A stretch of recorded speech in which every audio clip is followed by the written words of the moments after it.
महसूल मंडळामध्ये अतिवृष्टी झाली असं जिल्हा प्रशासनाने जाहीर केल्यानंतर देखील प्रत्यक्षामध्ये नुकसान मात्र 50% झालं असं आव्हान राज्य शासनाकडे केला असता याबद्दल प्रहार जनशक्ती पक्षाने आग्रह भूमिका घेतली आणि आमचे जे गाव पातळीवरचे कार्यकर्ते किंवा शेतकरी आहेत त्यांच्याशी आमची चर्चा झाली आणि बऱ्याच शेतकऱ्यांनी असं सांगितलं की पंचनामे हे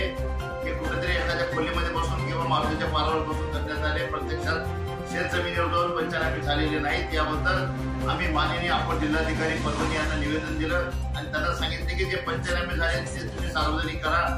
माननीय जिल्हाधिकारी महोदयांच्या वेबसाईटवरती पंचनामे टाका आणि प्रत्येक गाव पातळीवर गावामध्ये ग्रामसभा घेऊन ते पंचनाम्याचं वाचन करा, म्हणजे जे कोणी लोक शेतकरी वंचित असतील त्यांना जे पंचनामे होतील त्यांना न्याय मिळेल। आमच्या तक्रारीची तात्काळ दखल घेत निवासी उपजिल्हाधिकारी मॅडम यांनी पत्र काढलंय आणि त्यांनी जिल्ह्यातील सर्व उपजिल्हाधिकारी आणि तहसीलदारांना पत्र देऊन सांगितलंय की